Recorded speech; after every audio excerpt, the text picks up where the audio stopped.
Hello viewers, কেমন আছেন সবাই? আমরা যাচ্ছি বরিশাল। আমি, আমার ফ্রেন্ড দীপু, আমার ফ্রেন্ড সজীব, আমরা তিনজন মিলে আজকে বরিশালের উদ্দেশ্যে রওনা দিব। বরিশাল থেকে আমরা যাব কুয়াকাটা। কুয়াকাটা থেকে আমরা আবার রিটার্ন করবো বরিশাল বাকেরগঞ্জ। ওইখানে আমাদের এক আত্মীয় আছে, ওনাদের বাড়িতে আমরা অবস্থান করব এবং ওইখান থেকে আমরা হিজলা থানা বাহেরচর গ্রাম এলাকায়, সেখানে কিছু মানুষ যারা হতদরিদ্র, নদী ভাঙ্গা অবস্থায়, তারা কি কষ্টে আছে তাদের সাথে কথা বলবো, তাদের জীবন সম্পর্কে জানবো এবং আমাদের আত্মীয় বাড়ি ওখানে সুন্দর গাব বাগান এবং ওনাদের বাড়ির পাশ দিয়ে নদী বয়ে গেছে, ওখানে গোসল করবো, গাব বাগান দেখাবো। তো পুরো ভিডিওটাই অনেক মজা করবো, পুরো ব্লগটাই অনেক মজা হবে। তো আমাদের সাথে থাকবেন, আমাদের পাশে থাকবেন এবং এখনই আমরা রওনা দিব বরিশাল। তো চলুন আমাদের সাথে বরিশাল। দর্শক, আমরা চলে এসেছি সদরঘাট। এখান থেকে আমরা ঢাকা টু বরিশাল ডাইরেক্ট লঞ্চে উঠব। আপনারা আমাদের সাথেই থাকুন।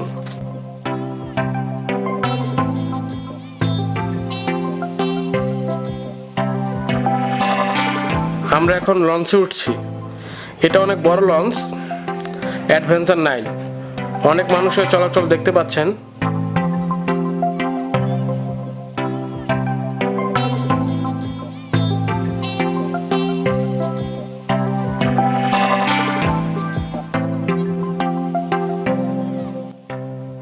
আমরা এখন সিঁড়ি দিয়ে দোতলায় উঠবো।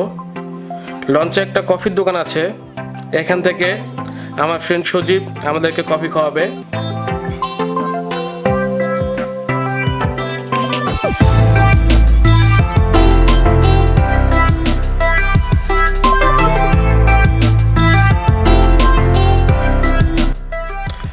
আমরা অবশ্য একটা কেবিন ভাড়া করে নিলাম। আমাদের কেবিনটা 3য় তলায়। এখন আমরা 3য় তলায় উঠবো। আমার জীবনে এই প্রথম আমি এত বড় লঞ্চে উঠলাম। এর আগে আমি কখনো এত বড় লঞ্চে উঠিনি এবং আমি লঞ্চের কেবিনও দেখিনি। তো এখন লঞ্চের কেবিনটা দেখবো, আমাদের কেবিনে যাব এবং এত বড় লঞ্চ দেখে আমার আসলে অনেক ভালো লাগছে।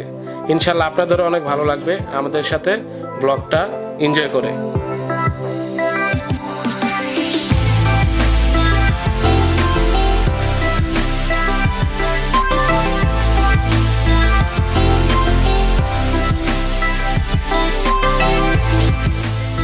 এখন আমরা আমাদের ভাড়া করা কেবিনে ঢুকবো এবং দেখবো লঞ্চের কেবিনগুলো কত সুন্দর হয়।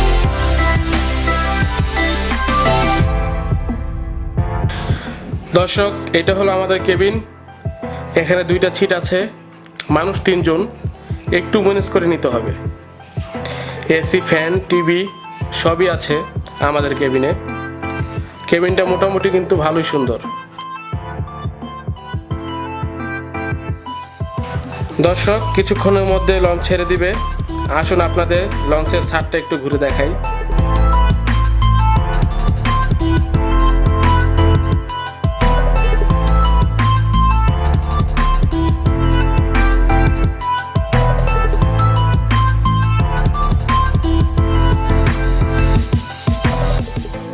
দর্শক, লঞ্চ ছেড়ে দিয়েছে। আমরা এখন বরিশালের দিকে রওনা দিলাম। সবাই আমাদের জন্য দোয়া করবেন যাতে সুন্দরভাবে আপনাদেরকে ব্লগটা দেখাতে পারি।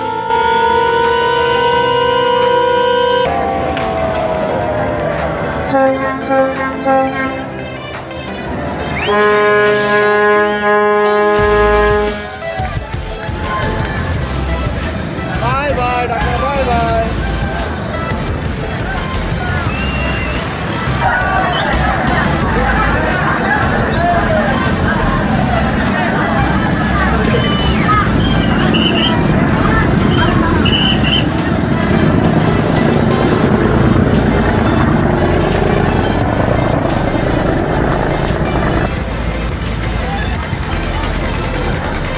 খুব ক্ষুধা লাগছে দর্শক, খাবারের তালিকাটা একটু দেখে নেই, তারপর কেবিনে আমরা খাওয়া দাওয়া করব।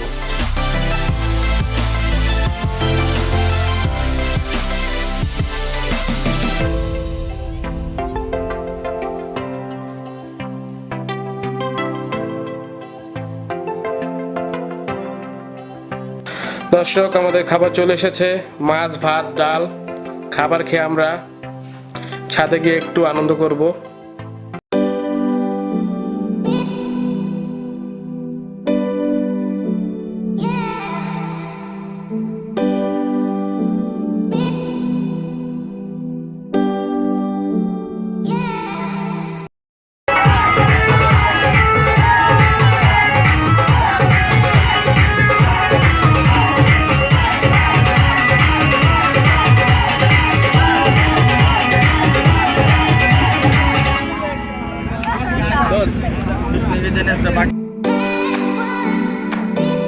ভিউয়ার্স, চলে এসেছি বরিশাল। কিছুক্ষণের মধ্যে আমাদের লঞ্চ ঘাটে ভিড়বে এবং আমরা কুয়াকাটার উদ্দেশ্যে রওনা হব।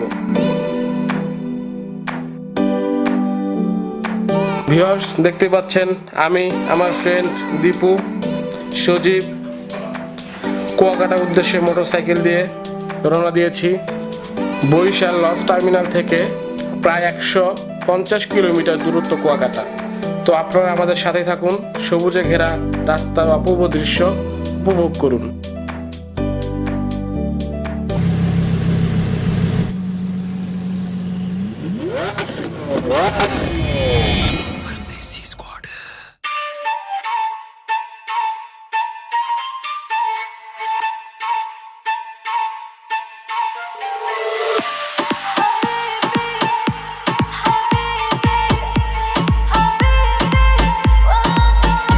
দর্শক, আমরা কুয়াকাটা বিচে খুব কাছাকাছি চলে এসেছি। কিছুক্ষণের মধ্যে আমরা বিচে প্রবেশ করব।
দর্শক, কিছু করার নেই, প্রচুর পরিমাণে বৃষ্টি, অনেকক্ষণ ধরে বৃষ্টি হচ্ছে, সন্ধ্যা হয়ে যাচ্ছে। আমরা এখন পর্যন্ত তেমন কোনো ভিডিও করতে পারিনি, তাই আপনাদের কাছে আমরা খুবই দুঃখিত। হ্যালো দর্শক, কিছু করার নেই, বৃষ্টির কারণে হোটেলে ফিরে আসলাম। ভাবছিলাম আপনাদেরকে কুয়াকাটাটা অনেক সুন্দর, বীজটা ঘুরে দেখাবো, কিন্তু সেই সৌভাগ্য আমাদের হলো না। সারাটা দিন বৃষ্টি, আমাদের হাতে সময় কম, এই কারণে আমরা হোটেলে ফিরে এসেছি। আর অবশ্য বাইরে থাকারও কোনো কারণ নেই, কারণ বৃষ্টির ভিতরে তো কোনো কিছু শ্যুট করা যায় না। আমার ফ্রেন্ড সজীব, দীপু তারা শুয়ে পড়েছে ক্লান্ত হয়ে, এখন তারা ঘুমিয়ে পড়েছে। আমিও লাইট বন্ধ করে শুয়ে পড়বো কিছুক্ষণের ভিতরে। আর অবশ্য আমরা সকালের ভিতরে বরিশাল রওনা দিব, কারণ আমরা এখানে বেশিক্ষণ থাকতে পারছি না, আমাদের হাতে সময় খুবই কম, এই কারণে আমরা সকালেই বরিশাল চলে যাব। তো ভালো থাকবেন, সুস্থ থাকবেন, সকালে আপনাদের সাথে দেখা হবে বরিশাল নতুন কোনো জায়গায়, ভালো কিছু দেখাবো ইনশাল্লাহ। আমাদের পাশে থাকবেন। ধন্যবাদ সবাইকে, এখন ঘুমাবো, টাটা, বাই বাই।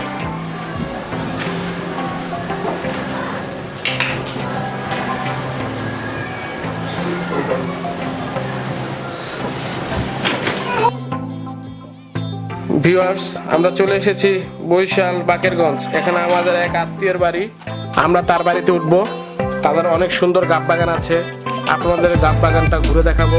ওনাদের বাড়ির পাশে একটা ছোট খাল, ওইখানে আমরা গোসল করব। আপনারা আমাদের সাথে থাকবেন, আমরা অনেক মজা করব।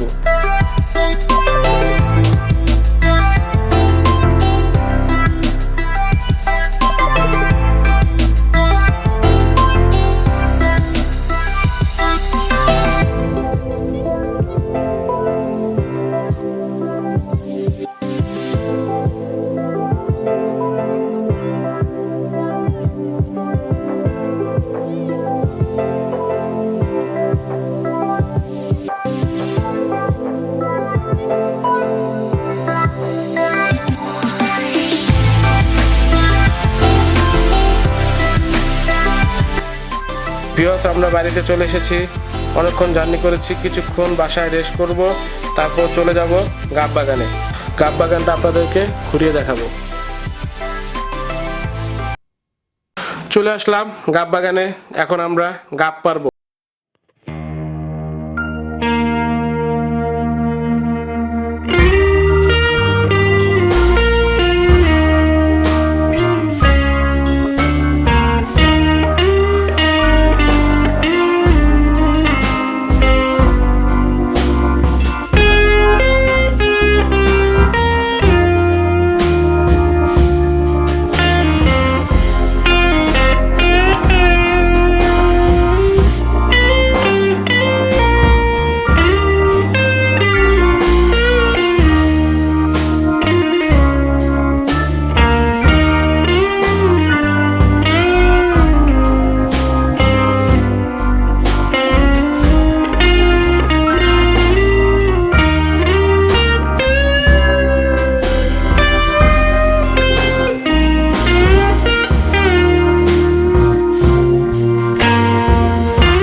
নিবি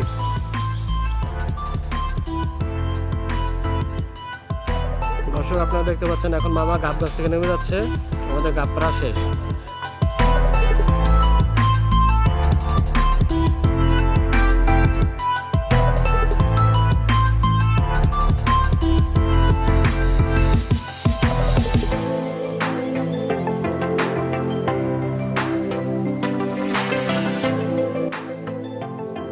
কি অবস্থা, পানি কতটুকু দেখছেন? আমরা আরো ভিতরে যাচ্ছি আরো গাব পাড়ার জন্য। তো চলুন আমাদের সাথে সাথে দেখুন আমরা কিভাবে গাবগুলো পারি। দর্শক দেখুন, গাবগুলো অনেক লাল, খেতে অনেক মিষ্টি হবে। তাই না? না বাবা,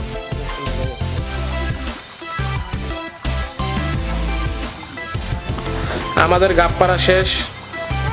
এখন দীপু পেয়ারা গাছ উঠবে, দেখি ও পেয়ারা গাছে উঠতে পারে কিনা।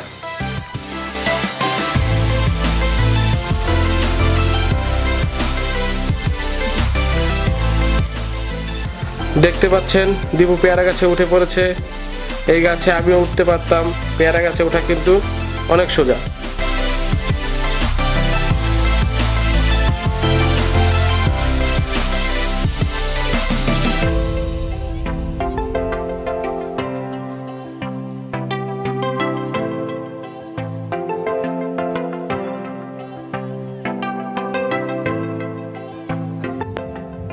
দে মার মার, দেখেন এই যে একটা পেয়ারা দিয়েছে, এই পেয়ারাটা পাকা। মার,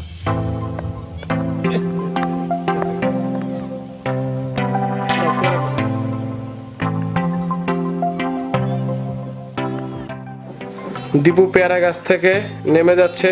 এখন আমরা খালে গোসল করতে যাব।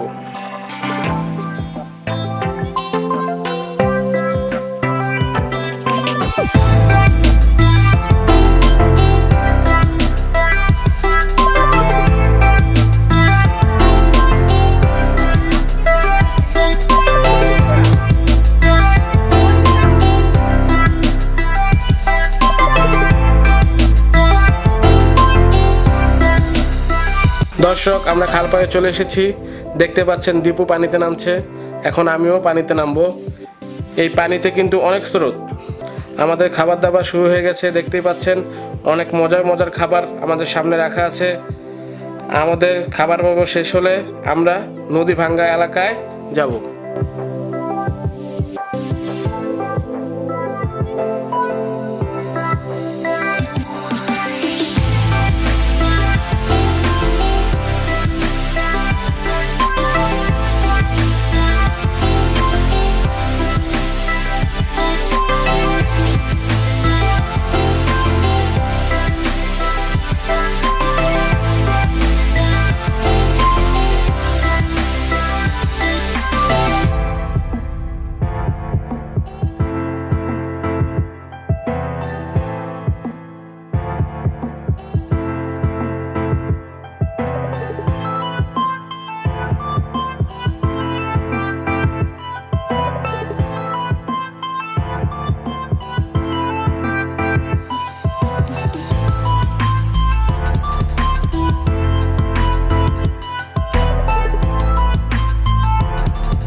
ভিউয়ার্স, আমাদের মোটরসাইকেল স্টার্ট হয়ে গেছে।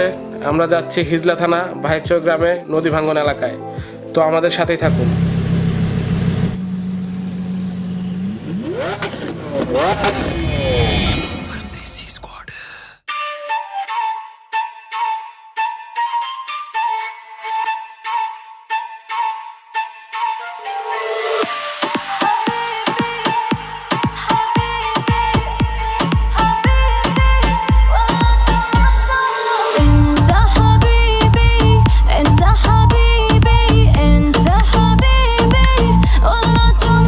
হ্যালো দর্শক, তো চলে আসলাম শ্রীপুর এলাকায়। অনেক দূর হুন্ডা জার্নি করার পরে এদিক দিয়ে সব ব্যথা হয়ে গেছে, তাই বললাম যে একটু বসি। এলাকাটা অনেক সুন্দর, পরিবেশটা অনেক ভালো। এই পুকুরটা দেখলাম, পুকুর পাড়ে একটা ঘাট, তা ভাবলাম একটু এখানে রেস্ট করি। আমার সাথে আমার ছোটো ভাই আছে, ও এই এলাকায় স্থানীয়, তো ও আমাদের সাথে আমাদেরকে নিয়ে আসছে এই এলাকাটা ঘোরানোর জন্য। ভালো লাগতেছে, ঘুরতেছি, এবং আমরা আরও কিছুক্ষণ ঘুরবো এবং ভালো ভালো জায়গা যদি থাকে তাহলে ওগুলো দেখবো এবং অনেক মজা করবো। ধন্যবাদ। ভিউয়ার্স, অনেক দূরের পথ, তাই একটু জিরিয়ে নিলাম। কিছুক্ষণের মধ্যে আমরা পৌঁছে যাব আমাদের গন্তব্যস্থলে।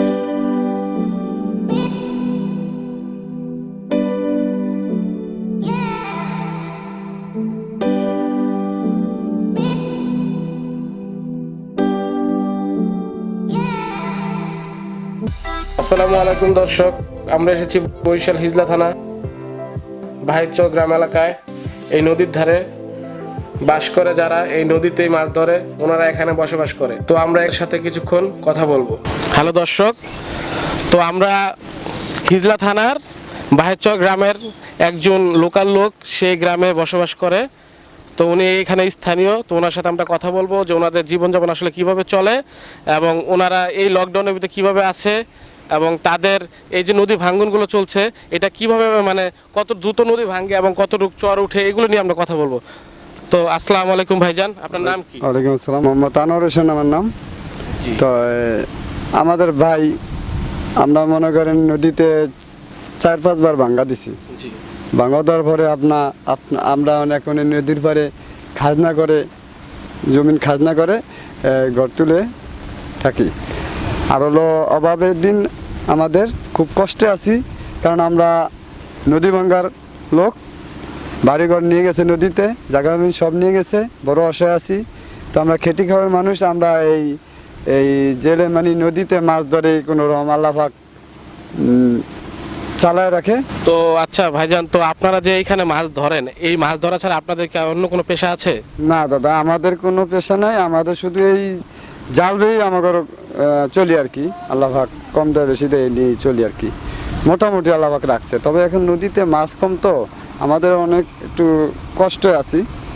যাও তো আচ্ছা, এইখানে যে আপনারা মাছ ধরেন, তো এখানে মাছ আপনারা যে ধরতেছেন, এই যে এলাকাটা, ঠিক আছে, এই এলাকায় কোনো বাধ্যবাধকতা আছে কি মাছ ধরার জন্য? না না, কোনো নাই। আমরা সুস্থভাবে জাল বাইতেছি, কোনো বাদ্য বা কোনো নাই, আমাদের রিপোর্ট নাই, সুস্থভাবে ভাই ইনশাল্লাহ। আচ্ছা ঠিক আছে, আপনারা এখন মাছ ধরেন, আপনাদের আসলে মাছ ধরার সিজন কি এইটাই মাছ ধরার সিজন, নাকি এর চেয়ে আরো ভালো সিজন আসলে তখন মাছ ধরেন? সামনে সিজন আসতে আছে, এই মাস পরে আল্লাহর রহমতের সিজন আসতে আছে মাছের দিন। এখন তো নদীতে মাছ কম, কেউ দেয় সারা রাত বেলা 200, 300, 500, যা সামনে আল্লাহ পাক দেয় পায়, কেউ পায় না, খালি আসে পারে। দেখা যায় আমরা 3-4টা লোক যাইতেছি, কোনো দিন হাজিরা থাকে, কোনো দিন থাকে না, এভাবে আর কি। তবে মাছের সিজন সামনে আল্লাহ রাস্তালে, এখন মাছ কম নদীতে, এখন সিজন না। তা আগে যখন আপনারা মাছ ধরতেন, অথবা আপনাদের পূর্বপুরুষ যারা আপনার বাবারা মাছ ধরছে হয়তো বা তারা তো মাছ ধরছে, তো তখন যে পরিমাণ মাছ ছিল নদীতে, এখন কি ওই পরিমাণ মাছ কি পাওয়া যায়? এই এখন বেশি পাওয়া যায়। তবে আগে দেখছি যে যেমন আমার বাপের কথা কইতেছে, এরা যেগুলো নদীতে জাল বাইছে, এগুলো নদী ছিল একটুনি, এরা গাতার খাওয়াইতো। তবে এরা গাতার খাওয়া বাইলেও কি দেখা যায়, আমরা যেমন 27টো খাওয়া বাইয়া যে মাছ পাই, এরা কিন্তু আগে 1 খাওয়া বাইছে। আর সঙ্গে মাছের দামও কম ছিল। তবে এখন আল্লাহর রহমত, নদীতে মাছও কম, বেশি আল্লাহর রহমতে, আর মাছের মোটামুটি দামও ভালো। হ্যাঁ, এই আর কি। এখন এই যে লকডাউন চলতেছে, এই লকডাউন চলাকালীন অবস্থায় আপনারা কি কোনো রকম কোনো অনুদান, সাহায্য, সহযোগিতা এরকম কিছু পেয়েছেন কিনা? আপনাদেরকে কোনো কিছু এসেছে কিনা? সহযোগিতা বলতে যেটা সত্য কথা, মিথ্যা কথা বলবো না, এই লকডাউনে আমি কিছু পাই না। আমি কে কি পাইছি কিনা জানি না। আমি কিন্তু একটা জেলে, মানে আমি জাল ভাই, আমি কিচ্ছু পাই না। কে কি পাইছে এটা আমি বলতে পারবো না, মিথ্যা কথা। আমি যেটা না পাই এটা আমি মিথ্যা কথা বলবো না, আমি পাই না। জায়গা জমি হারা তো বেশি পাই, আমরা খেটে খাওয়া মানুষ, কত ভাঙ্গা দিছে, আমরা কে কিছু সাহায্য পাই না। সরকার তো দেয়, সরকার কি না দেয়, সরকার প্রচুর সাহায্য দেয়, আমরা তো পাই না। জায়গা টাকা আছে, পয়সা আছে, দেখবেন জায়গা জমিন আছে, ঘরদোর বড় আছে, টাকা হ্যারি ভাই, আমরা কি ভাই? আমাকে কোনো খোঁজখবর না যে আরে এই ছেলেগুলা কীভাবে চলে, কি আসা বিষয় খোঁজখবর নিতে তো পারতো, এই আর কি। তো দর্শক, উনি এখানে লোকাল লোক, উনি মৎস্যজীবী, এই জাল দিয়ে এই নদীতে মাছ ধরে, এটা দিয়ে উনি জীবিকা নির্বাহ করে, ওনার ফ্যামিলি নিয়ে এটা দিয়ে চলাফেরা করে। এবং লকডাউনের ভিতরে ওনারা আসলে অনেক কষ্টের ভিতরে আছে। আবার একদিকে নদী ভাঙ্গন, এই নদীটা প্রায় 4-5 বার ভেঙেছে। আর এই নদী 4-5 বার ভাঙার কারণে কিন্তু আসলে ওনাদের যে বাড়ি ঘরগুলো একটু সামনে থাকে, ওইটা আবার পিছিয়ে আনতে হয়। ওনারা খাজনা দিয়ে এখানে জমি জমা ওইখানে থাকে। খাজনা বলতে এক পর্যায়ে আপনারা ভাড়া বুঝতে পারেন, যে একটা ভাড়া দেওয়া হয় ওনাদেরকে, ওনারা যাদের জমি তাদেরকে ভাড়া দেয় এবং ওই হিসেবে থাকে, তাই তো?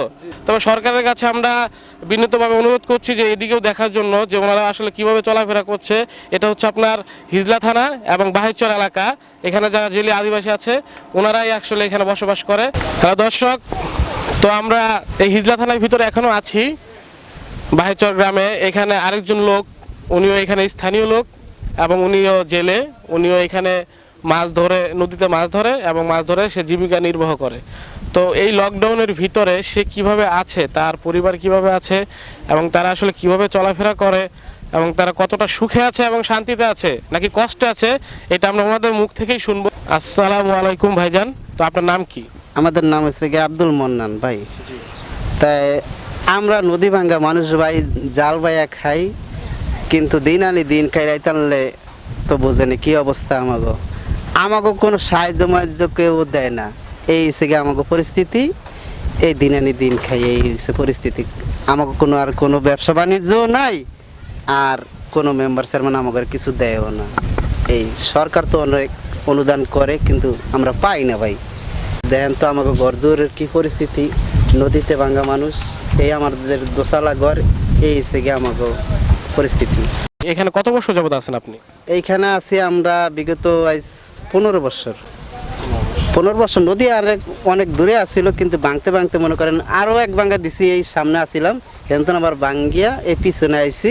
তাই 15 বছর জায়গা জমি রাখার মতো কোনো আমাগো ইয়ার নাই।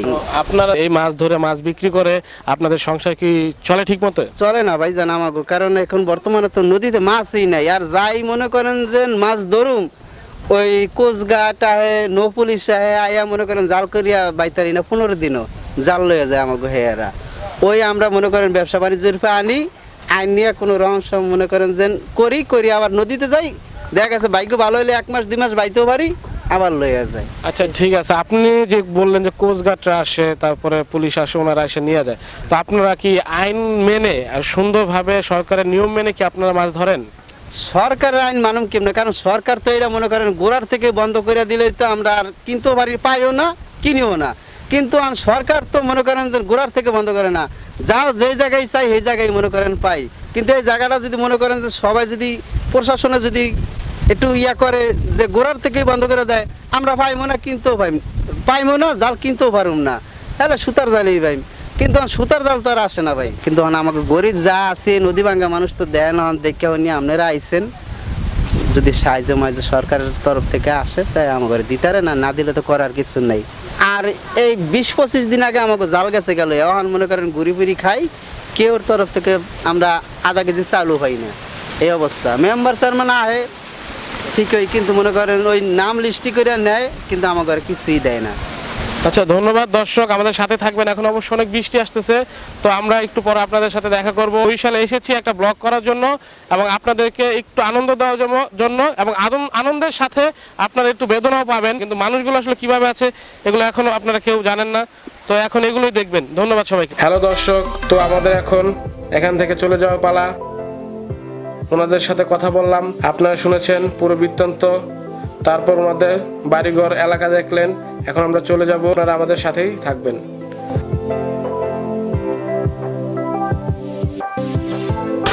হ্যালো দর্শক, আমরা ভিডিও শেষ প্রান্তে চলে এসেছি, আমাদের সময় প্রায় শেষ। আমরা ঢাকার উদ্দেশ্যে আজকে রওনা দিব। এখানে আমরা 2 দিন আগে এসেছি, 2 দিন ছিলাম। আসলে আমরা যে সিজনে এসেছি বৃষ্টির একটা সিজন, আষাঢ় মাস চলতেছে, 2 দিন যাবত ঘরে বসা, তেমন কোনো জায়গায় বের হতে পারি না বৃষ্টির কারণে। আজকে চলে যাব এবং আজকে বের হয়েছি, যতটুকু পেরেছি আপনাদেরকে এই হিজলা থানাটা ঘুরিয়ে দেখিয়েছি, নদীর পাড়ে গিয়েছি, মানুষের জীবন বৃত্তান্ত ওনাদের মুখে শুনেছেন।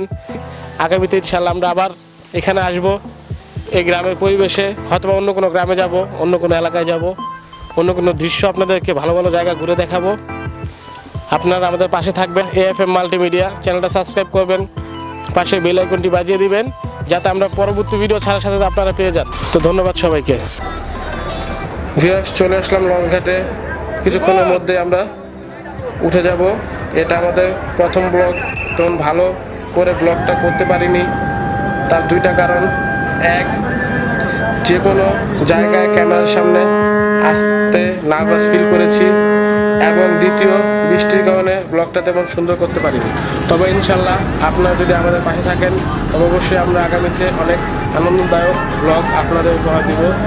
ধন্যবাদ সবাইকে।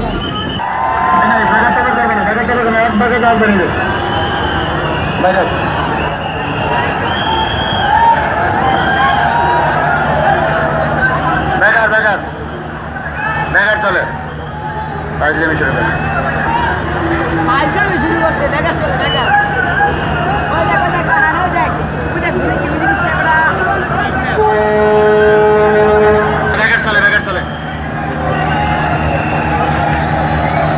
আইজনে শুরু করতে বারবার মাইকটা করতে বিএসএফ কইতেছি আমরা টবের রান ঢাকা দিয়ে